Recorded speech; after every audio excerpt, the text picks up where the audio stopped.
A day in my life as mama, Ma'am Kay Vlogera. Kay tulog pa si Baby Sib Carlos. Stay at home mom, feels good kaayo basta bakasyon. Daghan kay tagtrabaho. Unya wa tay sweldo. Ting bayad na po. Dayon atong Davao Light nga bill. Wow! It's a miracle. Gamay ang atong bill karon 1,192 point something.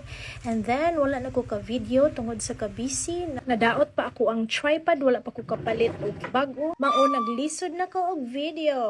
Unya mo na nibukal na gyud. Pwede na gyud ta mag-sterilize. So di ba naatay assistant during the pita si Ate Kalika Vlogera. Ako ang ginaampo nga dili mag-usab hantod na ni pagdako si Ate Kalika nga very helpful sa iyang mama ug papa. Magtabang gid siya labi na diri sa mga household chores. Kabalo siya manilhig, manghinlo, manglimpyo, magsundog-sundog gid siya. Magarden kung isang buhatan siyang mama mo pud ang buhaton niya. O di ba?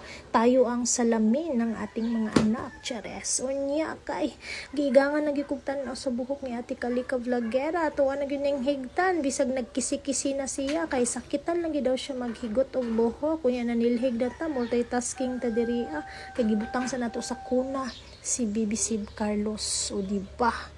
Mine kasirula. Unya mo na to. Samtang taghapit alas 12. O pataka-refill sa mga biberon, mga 30 ka buok sa muna atong nawang balilabad de kay akong ulo anang panahon na himnan jud na to biogesic di ba para mawala dayon ng sakit kay lisod kay makasakit ug mama na ta kay sa ato tanan nakadepende ato ang mga anak jud ang ginikanan for the love of our children. Amen. Ka-cute ni Baby Sib Carlo. Thank you Papa Jesus for all the blessings. Bali na aday saging na si Mama La Bibi. Mo participate unta ko sa Barangay Salvacion nga Nutrition Month celebration pero wala ako nakaadto kay nagbantay bata 163 nya lain pod ako ang paminaw. Lisod basig makuya panta sa dalan way mo salo nato kay atong bana na sa layok. Plaster na nato ang mga plato ug kutsara kay aron kita makakaon na dayon kay lisod na mapas. Kay kita mapas mo ang mga balatian wa diri wa didto pat feeling blessed ta kay daghan kay tagtrabaho sa balay pero wa tay sweldo chares. Kay og dili maestra si Ma'am Kay Vlogera full time mama gyud siya, labandera, kusinera, hardinera ug uban pa. Diha gyud ta sa uban pa o etc. magkita ka ng daghan tagtrabaho, di ba? So muna na siya, tuwa ng pakauno na to ang pogi nga si Baby CK. O niya, kay love kayo ni Ate Kalika ang banana ni Mama La.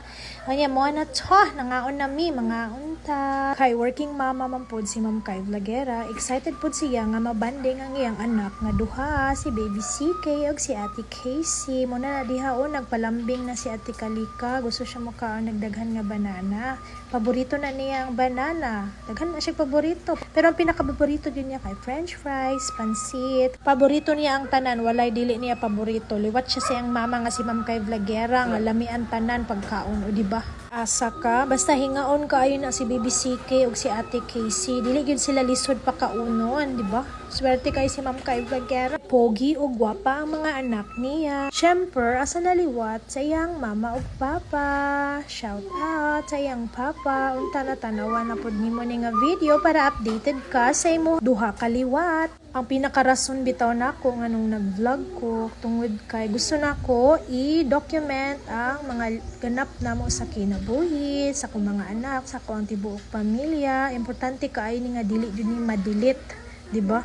Kay aron natay lantaw-lantawon ug idaran na kaayo ta. Kay atuan ng mga anak ang mag-vlog ang mga panahon. Swerte kaayo ta tungod kay naataan ni nga era kaning naay camera, naay video ug uban pa mga tools o gamit aron ma-record gyud ang atong mga ganap sa kinabuhi. Balanse ra gyud ang life tungod kay dili gyud ihatag tanan sa Ginoo. Kay kung working mama ta, ato ang gina-wish nga dapat sa balay na lang ta kay para mag full-time mother ta. Pero og nag full-time mother pud ta, ato pong gina-wish nga unta nagtrabaho ta sa isa ka office o sa ka establishmento, o di ba?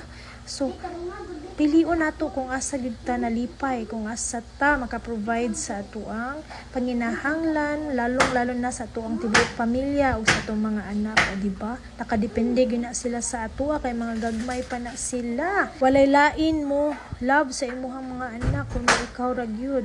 Ikaw ra gyud nagnahan o gamahan, lahi ra gyud ang inyong paghigugma basta sarili nimo nga mga anak. ang sarili nimong pamilya. Imuha jung kadugo. O diba mo to siya ang father and mother's true love sa imuhang children. O diba shout out kay Mama Labibi. Salamat kay sa imuhang tulo ka buongon. Nabusog mo kami, Mama Labibi. Unya ni gawas na dahil ng mga kabataan kay nag-sight sila diri sa mga tambis. O diba? Ato agyud gizom, givideohan, ginigawas yun balay si Ma'am Kay Vlogera para ma-document yun ang mga lovely na to, ang mga lamian ng mga tambis.